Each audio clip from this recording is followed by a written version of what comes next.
Hello and welcome to day number 11 of my 30-day 3D modeling challenge. Today I am making a computer, and I thought a computer, I aimed for a classic 90s, early 2000s computer, like the first computer that my dad had, I think, or the first one that I got to use anyway. One of those classic beige ones with the very thick monitor. I thought it was gonna be pretty, straightforward and easy. Little did I know that I was about to make my longest video yet. The shape of a computer is surprisingly complex.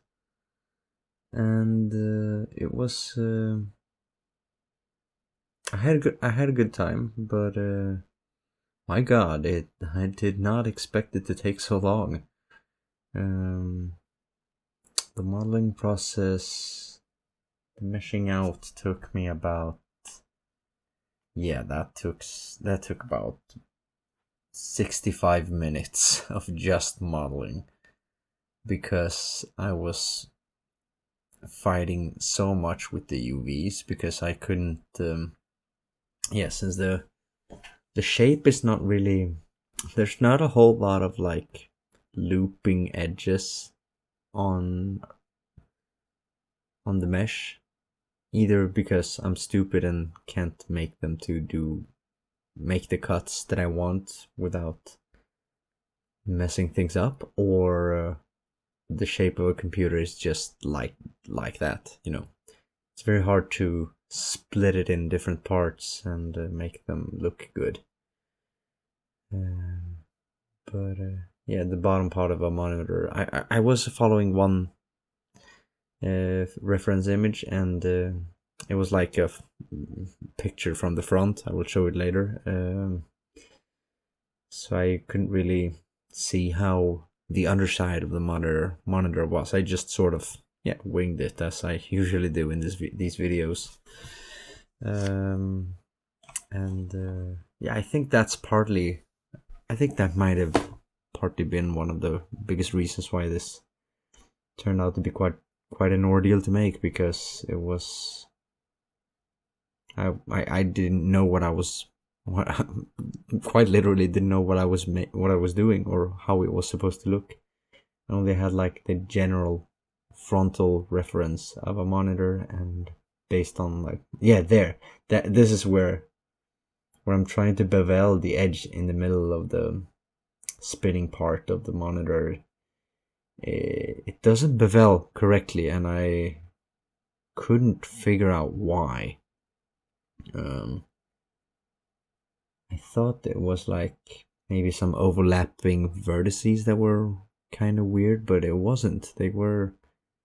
It was a single loop that I was trying to bevel, but it just messed up quite a bit. So I think it's all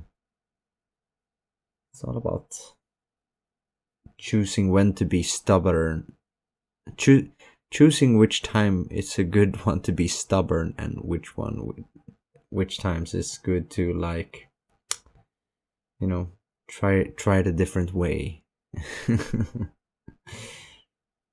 feel like that's I get that problem quite a lot when modeling, but it is, I'm sure it's quite common. Cope, that's a hard cope. Maybe. But these details had no reason to be there like that elaborate. Because I made a loop cut around those squares. That's kind of supposed to be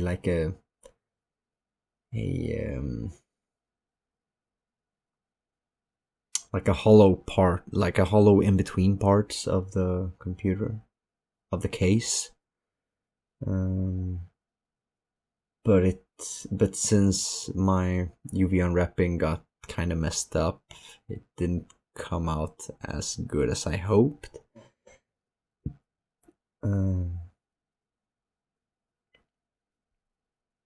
I also was quite tired today. I'm always tired, but this time I was like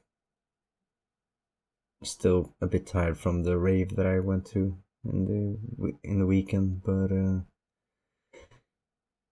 I also started making this video way too late. I should start at like noon, because that's when I'm like at my best performance level,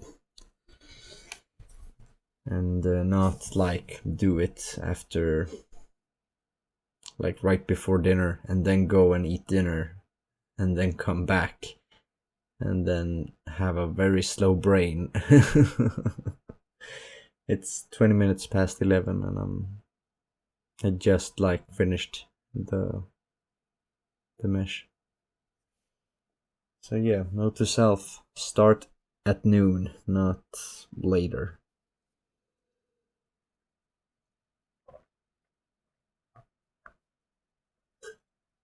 I got stuck playing Dragon Quest 11, that's why. I get so frustrated with that game because I grew up with Dragon Quest 8, and that game was like not easy at all. Like it was it is quite a hard game.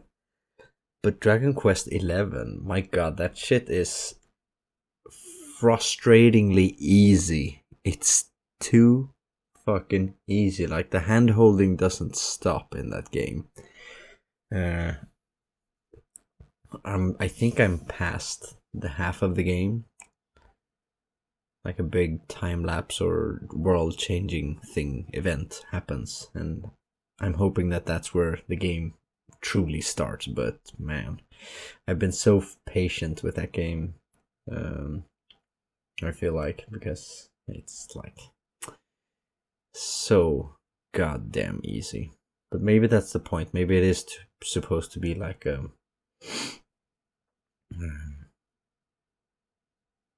comfort game. You know what I mean?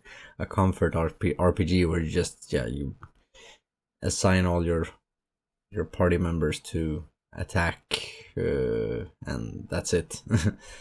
The game plays itself.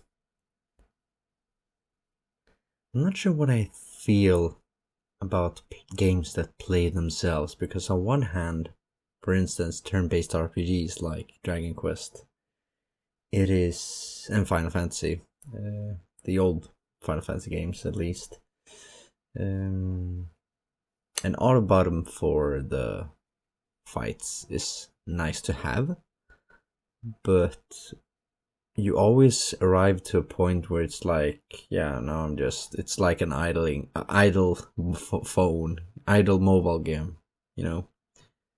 Idle mobile game. Man, that was hard to say.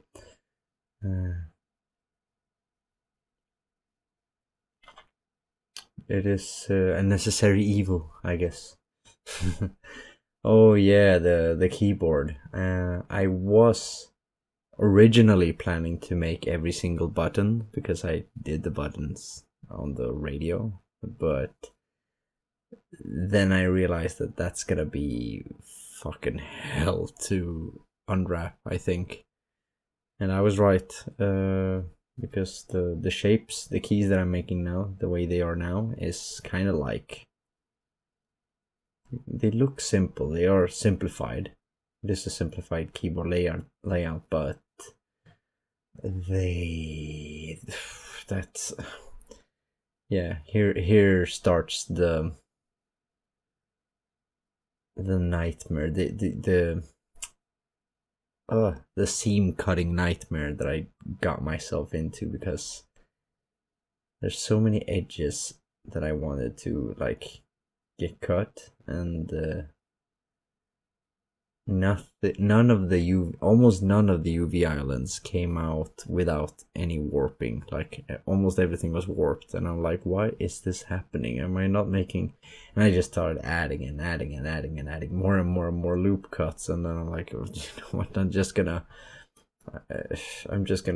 go ahead and make a smart UV unwrapping, and then I changed my mind and tried to do the normal edge cutting again, and then it's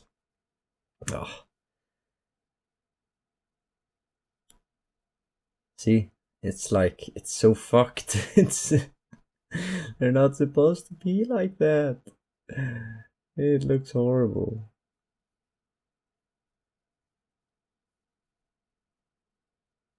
But at least it didn't impact the final result too much. Too bad. This is kind of like similar to the the tennis. I would rate this probably the same as the tennis racket. The tennis racket was also quite a bit of like a mess to deal with because I was too stubborn, I guess. But the final result turned out like passable, fine. And that is what I'm aiming for.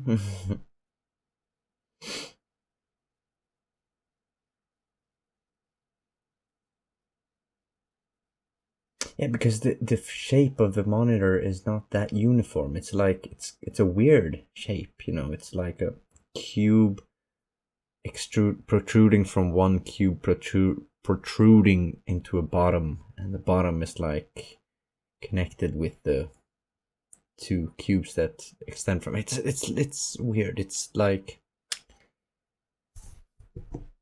I don't know, man.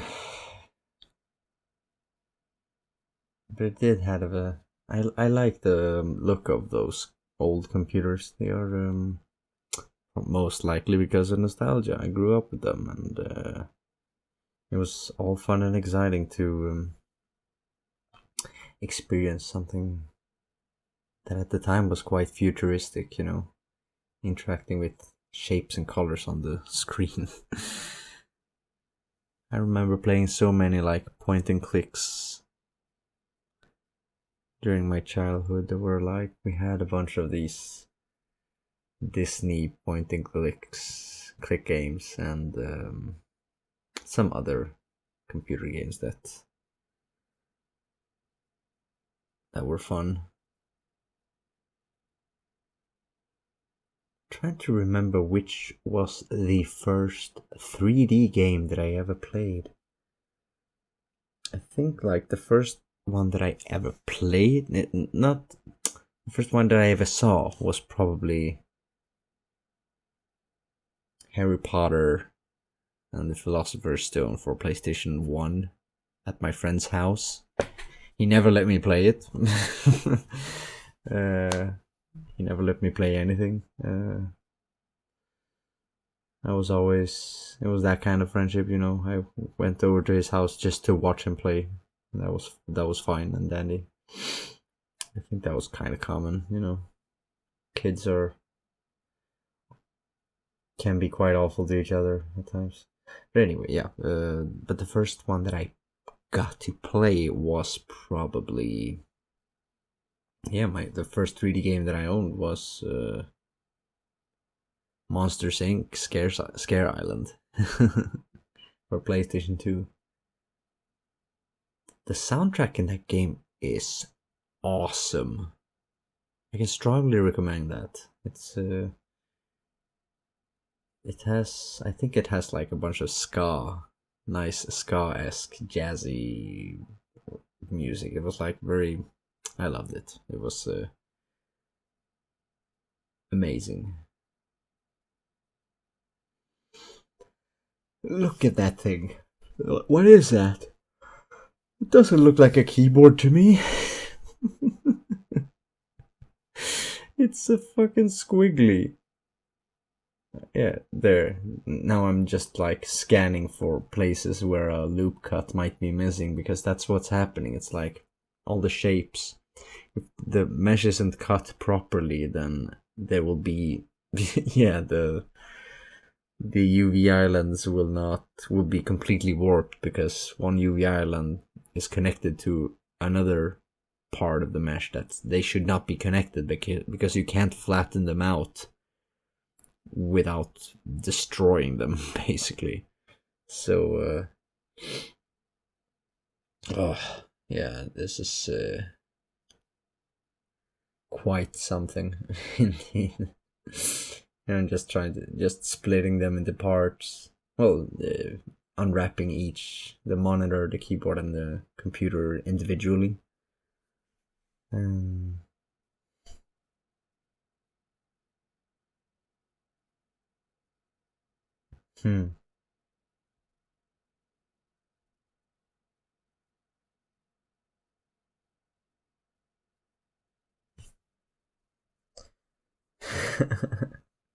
I move a bunch of UV islands for the longest time like this, and then just to change my mind again and just unwrap them all at once. And then I do the same thing over again, and I just choose to separate them and unwrap them again. I think I did this about 3 times because I was never happy with how the UV islands were placed. But then I just sort of gave up, and it ended up biting me in the ass when painting the material, because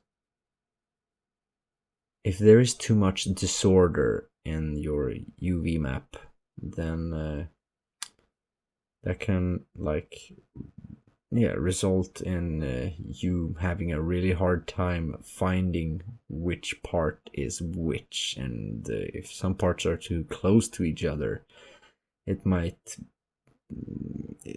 artifacts can turn up, and that might not look so good.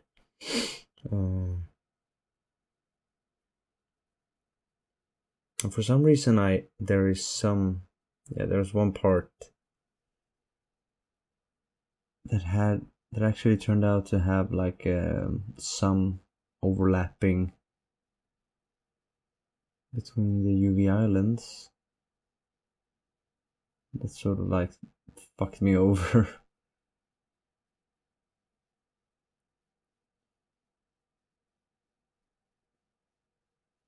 And that made the UV painting mess up. You can tell I'm quite tired in my brain now, because I'm sort of repeating the same things with different words, if at all. Okay, 30 minutes left to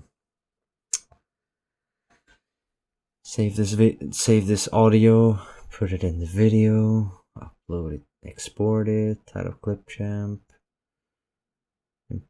upload it to YouTube, make a thumbnail.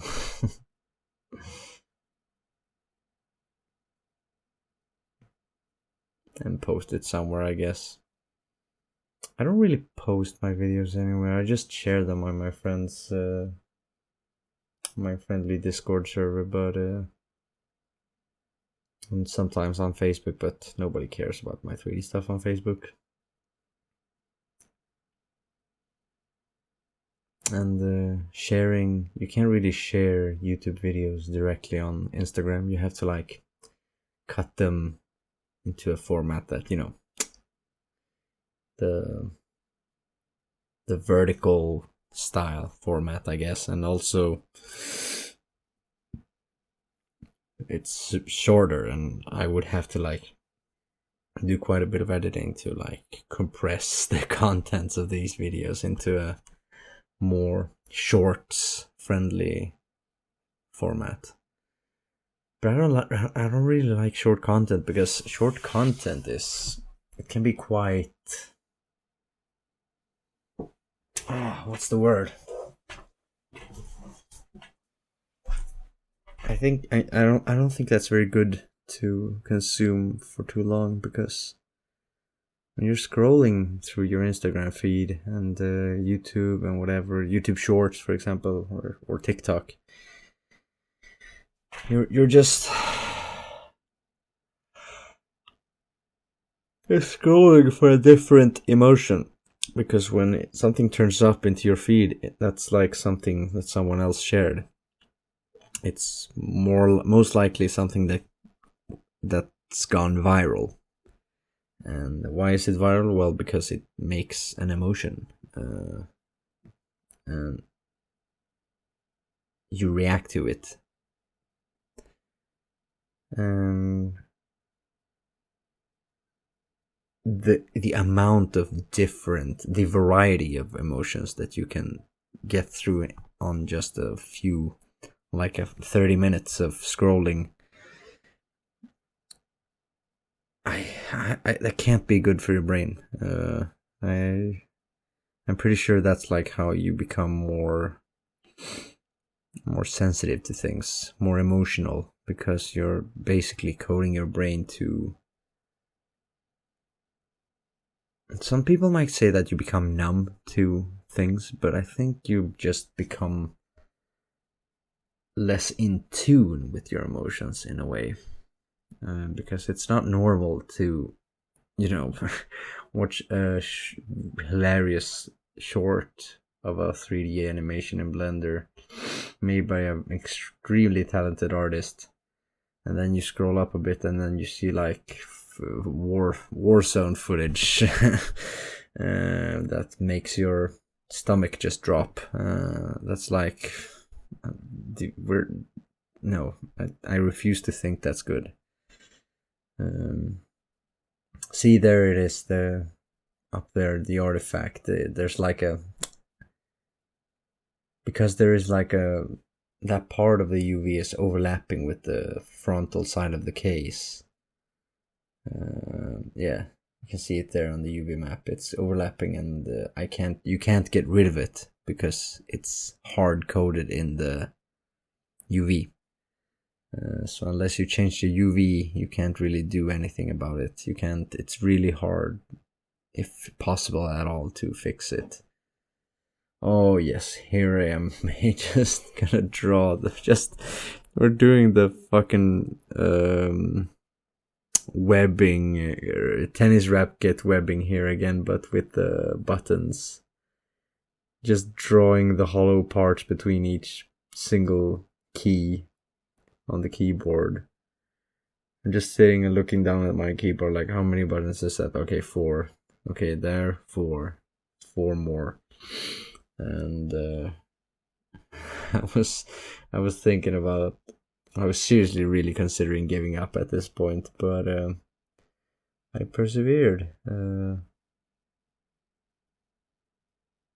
Alright, yeah, I had to redo the fucking numpad, because I did it. It's not aligned properly in the fucking UV. This is a no lesson that you have to learn so many times when doing 3D. Like, make your UVs properly. Do proper UVs of your model, because that's how you get your materials done quickly. Otherwise, you're gonna have to sit there and draw lines, line by line by line by line, and then realize that it's scuffed, and then redo that part. And it's not even gonna look as good as it could look. So yeah, that's like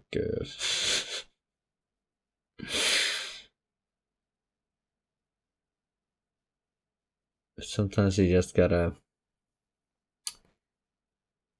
persevere, get it done, finish it. And here I was just looking.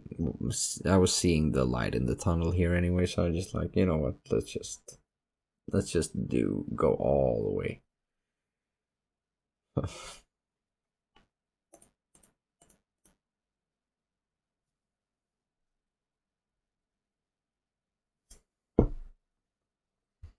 I had this, maybe I mentioned it in an earlier video, that I had these System of a Down. What if System of a Down was a 1970s rock band? but it's AI music, so slop basically.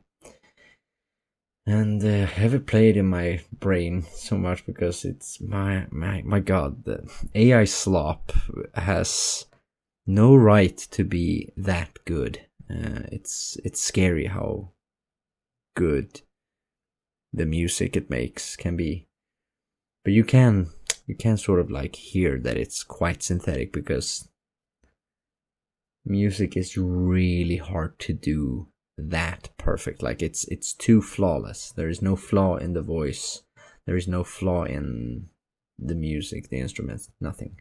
It's 100% synthetic and calculated. So just like that, calculated, the computer, here it is. Thank you so much, and I'll see you tomorrow. Bye.